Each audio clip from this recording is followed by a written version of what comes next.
The Drawing of the Dark is a 1979 novel by Tim Powers.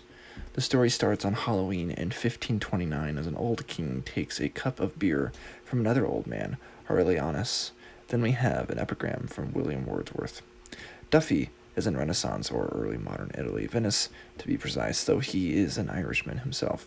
He's unhappy he got a ride through the canals on someone else's tab, and doesn't want to be in anyone's debt. He throws in quite a number of Italian words, a bit unsurprisingly being in Italy. Also some French. He doesn't hold your hand with these, but these are mostly, if I remember correctly, at the start of the book. And just as swiftly we have this lexicon, we get into action. Duffy is a menace, having fits and writing profanity to get out of seminary. Faking fits, I should say. He is a soldier, and an old soldier at that point we get to him in this book. He complains of Turks, and mention of Constantinople, of course, reminds us that the Turks do rule that city, though it's been less than a century since the Greeks were defeated there. This isn't a very long book, and the premise is essentially a trip back to Vienna for Durfee. It isn't so straightforward, though. It's a few months since the start, actually the 24th of February, Ash Wednesday in this year. Interesting style, I'd say, overall, which is unsurprising for Tim Powers. Quickly zooms out to introduce some action. It is a rather electrifying read at times, and the first time it happens, it isn't the only surprise. Intrigue piles upon intrigue. Duffy is crafty and pretty easygoing at times. He likes a good drink, of course. Has seen much, particularly battle, and he's middle-aged, of course, at this point.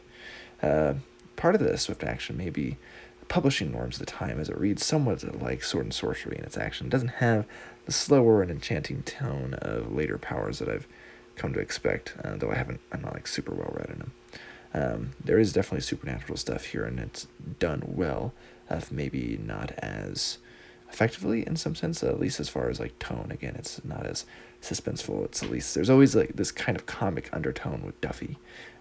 Duffy himself longs for a woman named Epiphany, who he doesn't think will receive him, and we're not sure why at the start of the book. Each part has an epigram.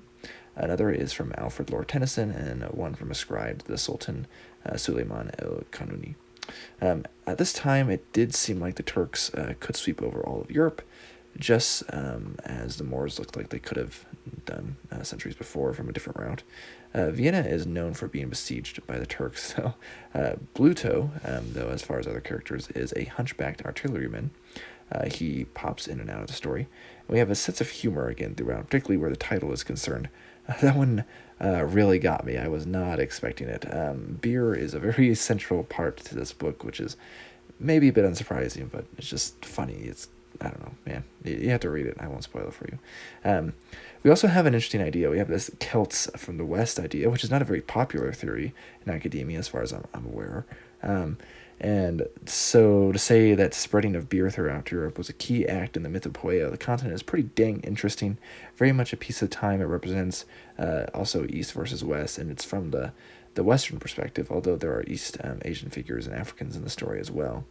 What's one of the also cooler things here is that we have essentially Vikings rolling up to Vienna at one point, and Sigmund and Arthur being conflated, which if you've ever read the story of, let's say that you've read the Saga of the Volsungs, it's not surprising that you could actually